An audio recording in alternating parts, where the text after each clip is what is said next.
got Recon Directive.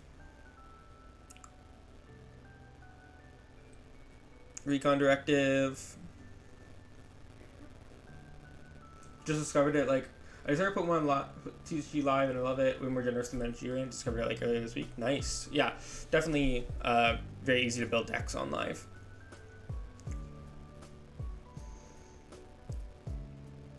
We see the Hilda coming down here.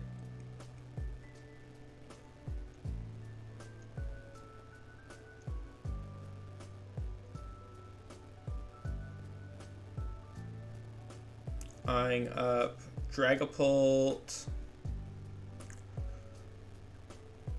It would make sense to start Phantom Diving as soon as possible here. You might as well just take this massive lead that you've been given and run with it.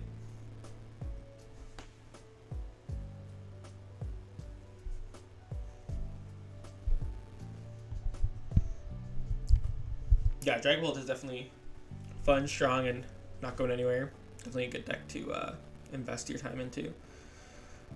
Recon Directive.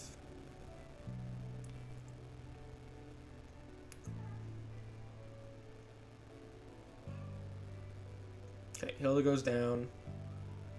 Got the Neo Upper.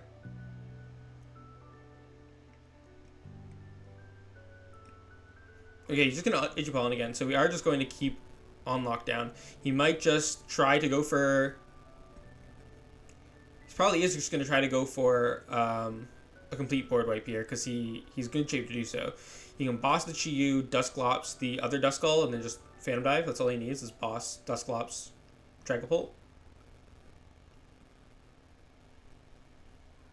Recon Directive. And then you can win before Junya can even play a single item. Recon Directive again.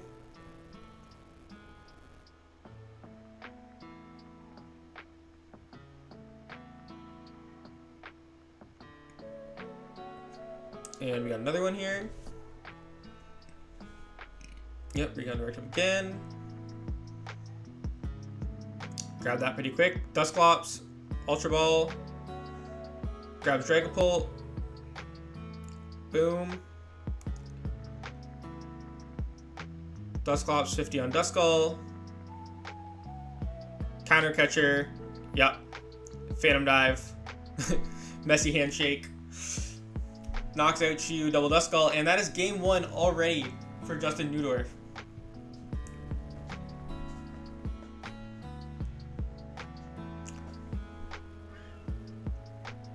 One game away from World's Finals into what is definitely a favorable matchup for you.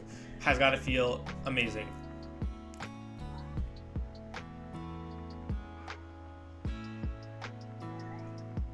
As a match player, it means that card draw is so abundant and accessible. Yeah, you basically have access to most of your deck every turn.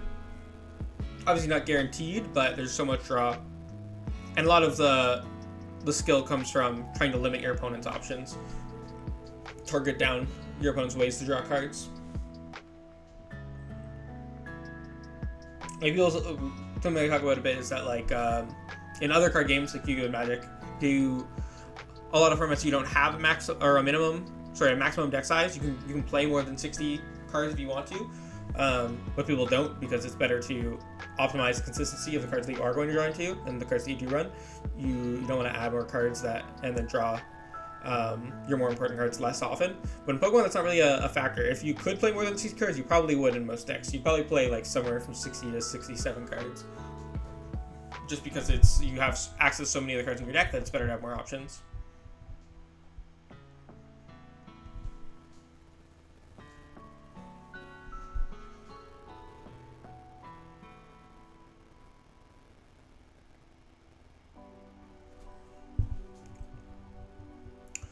So, I mean, as I've said many times this weekend, not much Junya can do differently going into game 2 except draw better. Set up, actually play the game. Now, it's still going to be a tough matchup for him. Uphill battle for sure, especially without Munkidori. PultNoir does not have that much value in this matchup. And the Duskulls aren't going to be able to stick around for long, even if you can get them out early on. Pidgeot needs to come out really quickly. We need to see an Evo TM.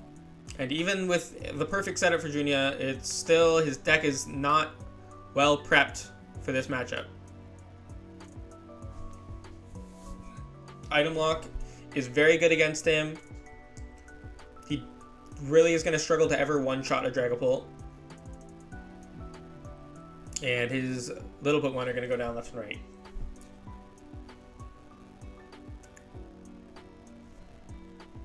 But we'll see here if he can piece something together. Am I the only one annoyed at how Justin shuffles? I haven't honestly paid that much attention to it. I think it's fine. Honestly, at least he knows how to shuffle. I think I've talked about this before with people or joked about it, but like I'm so desensitized to people not knowing how to shuffle properly that as long as someone knows how to shuffle their deck effectively, as long as it works, as long as it randomizes the deck, I'm content.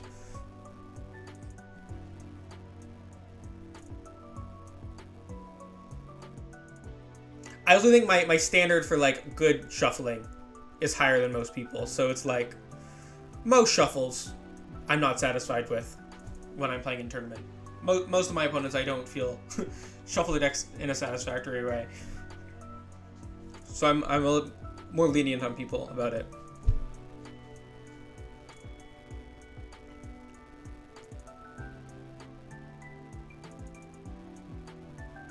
Two mulligans, looks like. Or maybe just saying, confirming he's going second. I don't know. But, yeah. He is going to go second here to try to avoid the turn 1 Ichipalm this time. We open with a Nest Ball from Justin. Going to get the Latias. Or just prize checking. Yeah, just prize checking. So this might take a minute.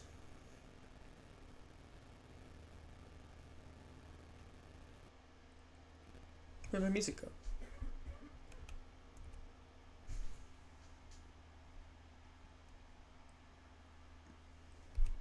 There we go. Okay, so double Dragapult prize. I don't know if he plays 3. Some lists only play 2. That could be both of his Dragapults. He might. Let me see if the casters are. Whoa! Wait. Actually, let me move my face cam for a second here. 3 Dragapult prize. Surprise! He does, in fact, play 3. But that is still one too little.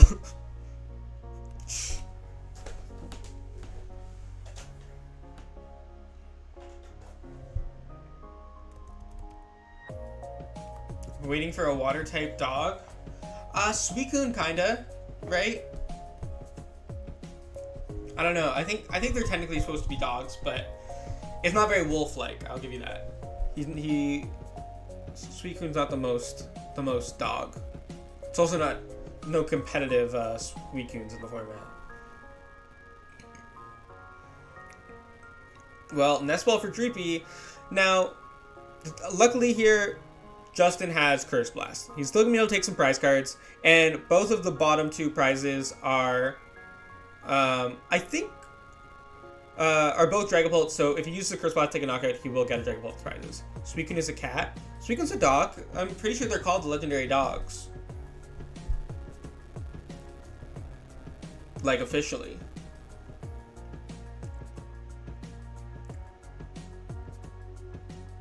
But I could be wrong.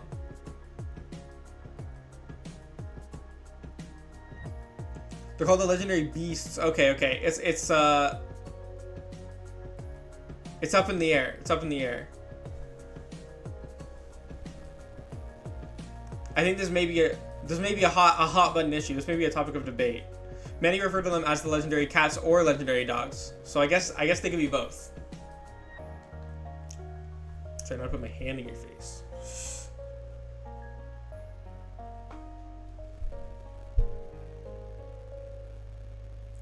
I think Entei has more dog vibes, but Raikou definitely has like tiger vibes. Suicune, I don't know. Suicune kind of doesn't look as cat or dog like as the other two. So, oh man, Junya is struggling here. We got double Duskull, Charmander. We got the Cleffa out. I still think that Justin's the favorite, even with 3 Dragapult prized. He can just Ichipollen a little bit, pull off some Curse Blast, take the Dragapult off the prizes, and get right back in the game there. We're going to see a Grasping Draw for 6 from Junya. Very important that Justin gets Badoo out to buy himself time to set up these Curse Blasts. I love Water type Pokemon. Mini Greninja GX deck on live and does alright. Not as good as Dragapult though. Yeah, not many decks are as good as Dragapult. Greninja GX is fun though. It was a little bit more competitive when it came out, but still at the time not super competitive. I don't know the most competitive. I think like Wellspring Ogerpon is like the most competitive water type, but that's not really a deck. It's sort of like an attacker that is played in other decks.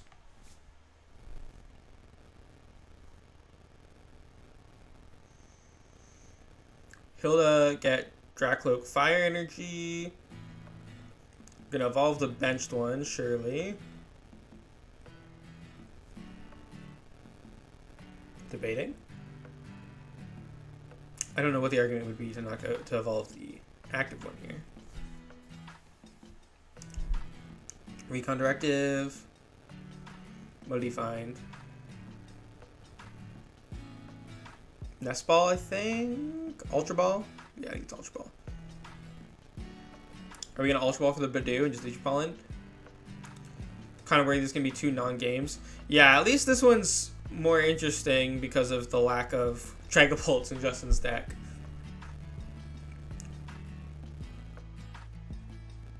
We'll see what Justin can find here.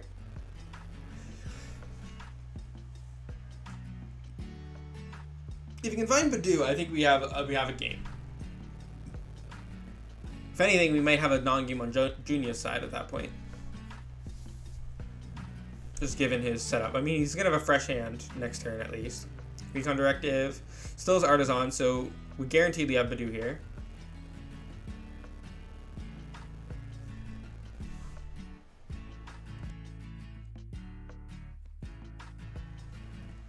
Dusknoir seems really good too. Yeah, it's very, very strong synergy with Dragapult.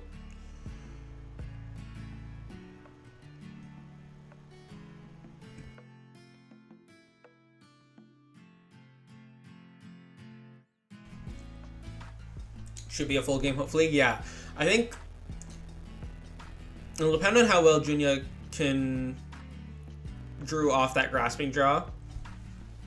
But Justin should take a Dragapult off of it, the first prize that he takes. So in that respect, Justin, it should not take long for Justin to build up to getting into the game here. But Junya needs to drop a setup right now.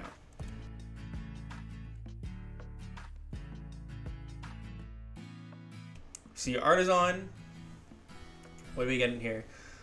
I can't really see what he's eyeing up there.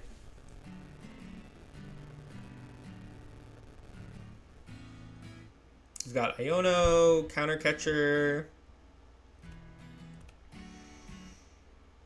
Charmander, Jacques. So Jacques helpful here. You can get Charmeleon. You might even just go Charmeleon Charizard here. Okay, Artisan's for a Charmander.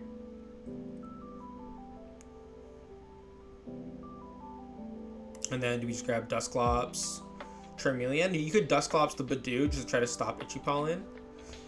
Or at least force another retreat into Badoo.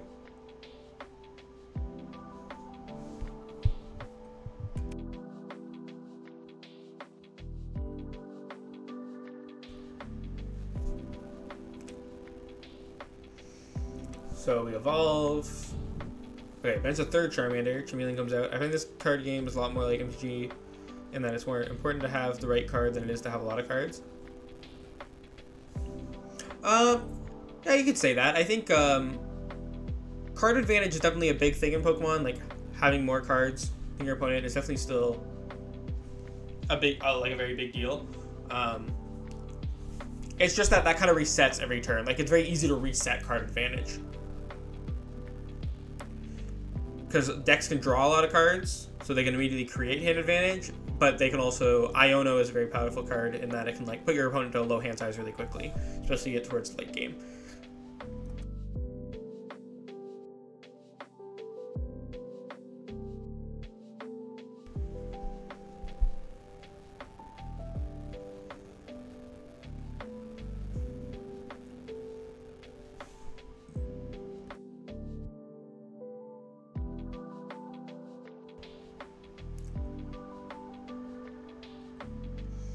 So we got an Energy on a Dracloak. I kind of would like to see the Dusclops on the video, honestly. Both take a prize. You don't, and then you get to potentially stop Icy Pollen, or at least force a retreat. I don't know. Just a thought. But it would give Justin Fez if he wanted it.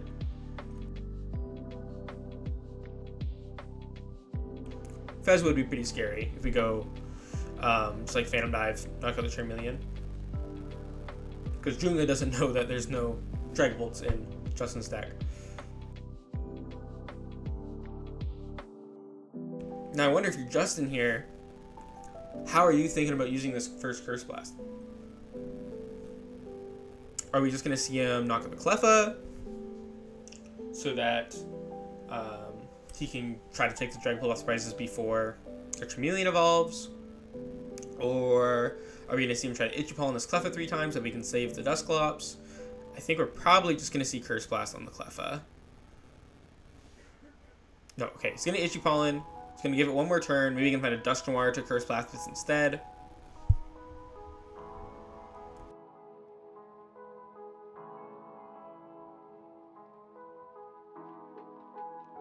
He just needs this item lock to trip up Junya for one more turn. And then you can get PultNoir out. PultNoir Curse Blast the Charmeleon. And Itchy Pollen the Cleffa. If that stays active, maybe you can just boss it back up if it doesn't.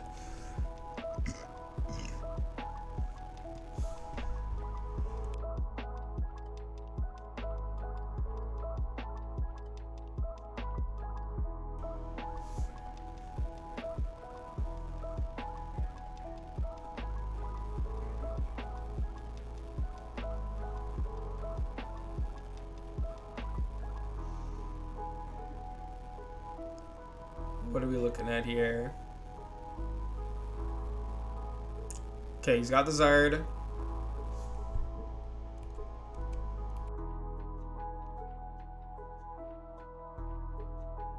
We could see maybe Dusclops on Badoo and then just knock out whatever comes up.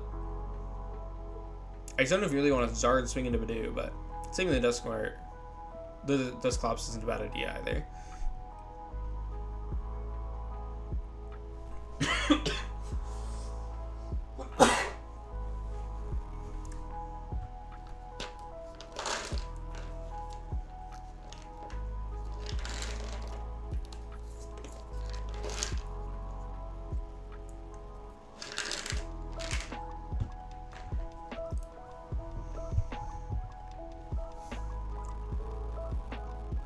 I'm gonna see the Iono. Junya might be able to get some more important pieces here.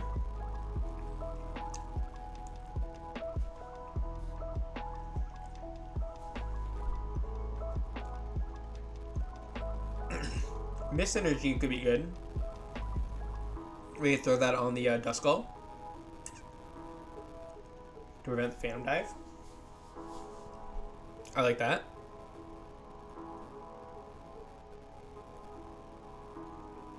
Just thinking about it. Yeah, I think keeping the Duskull alive here is really good. I wonder what we're going to see Justin do here. I think in an ideal world, you just issue Pollen the Cleffa next turn. And hope that you get the Drag Bolt off the prices. Grasping Jaw doesn't even attach the Mist Energy. I'm not sure, like, what are you saving the Mist Energy for here as Junya?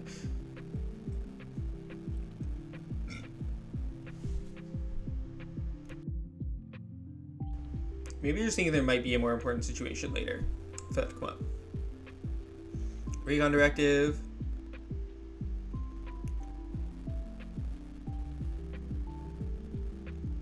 Finds a Neo Upper, Recon Directive again.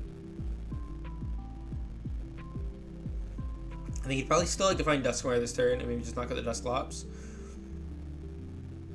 That Clefairy thing in the actor is really nice for him. He can just Digipollen for a prize. So I don't think these Dragon Bolt prizes are actually gonna. I mean, they certainly slowed him down a little bit, but they're not gonna be a huge detriment for him. It's gonna be he's just gonna take one off the prizes. Maybe even right now. Might even before using Digipollen maybe. There's the Dusknoir.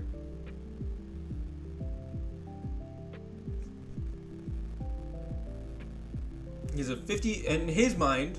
We know that he's going to get it if he as long assuming he takes prizes in the normal order. In his mind, a 50-50 chance of getting the Dragon Bolt off of Dusknoir here cannot be bad. Worst case scenario, you use Digipollen again. Especially if he has Boss here, then it's extra worth it, right? Because then if you do hit the if it doesn't have Boss, then I don't think you need to use the Dusknoir here. Then you just Digipollen. If you have the Boss, then you Dusknoir the Dusclops, and then you can Boss Phantom Dive on the Zard. But it looks like we're just going to see the Digipollen here. And presumably he did take the Dragon Bolt off the price there. I think it's pretty safe to say.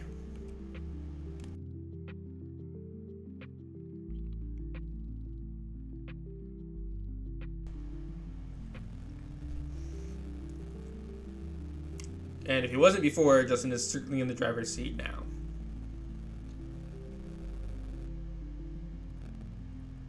It is technically, if there wasn't for Digipollen, Junya could make a big play. He could technically knock out all three Jackknives here, but Digipollen is in fact a factor. I think all Junya can really do is Boss if he has one. Maybe even just on the Dusknoir. Thinking of Dracos is good, but Dusknoir might be the more threatening thing here, allowing Justin to go for a one-shot on Charizard if he wants it. Probably doesn't. But the Dusknoir is going to be important here. Yeah, so we're going to boss the Dusknoir.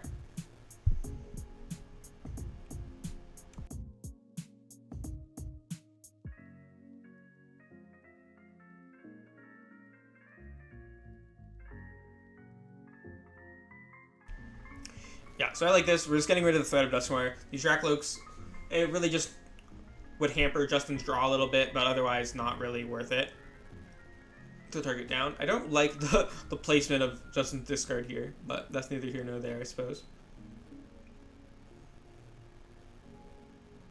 Recon Directive, Iono, and Jamming Tower. Takes the Iono or the Jamming Tower in play.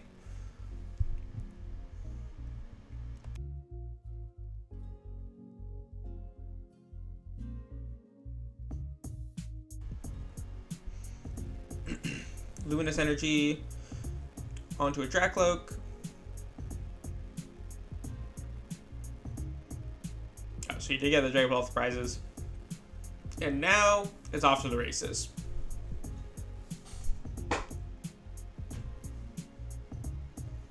Phantom Dive can come down. Probably put 20 on a Charmander, 10 on a Charmander, and then like 30 on the Dusclops.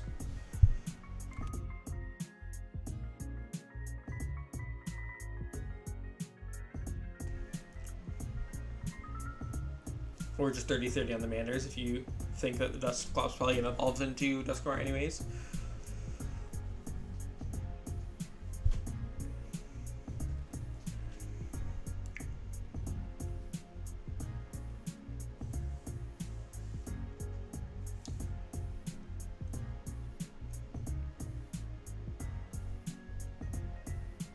Shuffle, shuffle, shuffle. got Dusclops could be good here for Justin if you wanted to not get rid of that. If you want to get rid of Junya's Dusclops, but I don't think that's a big deal. You can just Phantom Dive. 30-30. Yeah. Figure so I put 30 on the Dusclops, it'll just pop, and it might evolve into Dusknoir anyways. So we're just gonna go 30-30 on the Manders. Also makes sense. Also, if either of them evolve into the 100 HP Charmeleon, we can finish them off with the Hawlucha.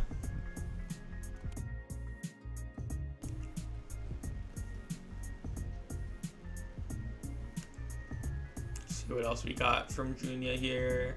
See a Poffin.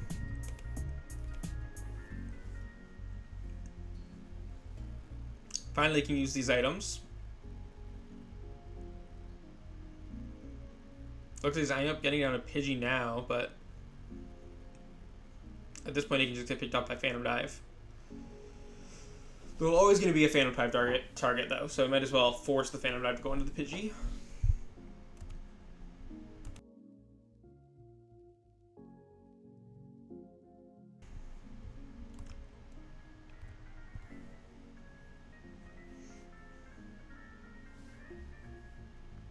Does he just have like nothing else? He's gonna pop the Dusclops. If he does this on the active, it's not enough, right? He's only doing 240 now. Oh, but he can counter catcher now. Okay, brings up the Duskull, and then if Justin takes another prize, then it'll be enough. Oh, he just passes on the Duskull active. And Night Treasure grabs the Dusclops, pops it on the Charmander. And then boom, Phantom Dive, Charizard, and Pidgey. And that is game. Wow, so, I mean, not got a bit more of a game that time. Still, that one is more just indicative of the matchup being bad for Junya, I think. He definitely could have had a better start, but Dragon Ball is just really difficult for Charizard to deal with. So we're going to see two North American players move on to the finals. Justin Newdorf versus Riley McKay. Both players who, this is, I mean, for most players, making Worlds Finals is your biggest accomplishment ever. But Riley just got his first major event cut last month, or 2 months ago. And Justin is a recently aged up player. I think he got top 4 at Puerto Rico, but I mean, that's a special event. As far as like other major events go, this is his first top cut as well. So it should be fun to see. Make sure to come by tomorrow, and we'll see how these finals play out. See what's going to win the World Championships this year. Will it be Dragon Ball Dusknoir in the hands of Justin Newdorf or Riley McKay's Gardevoir? Thank you so much, everyone, for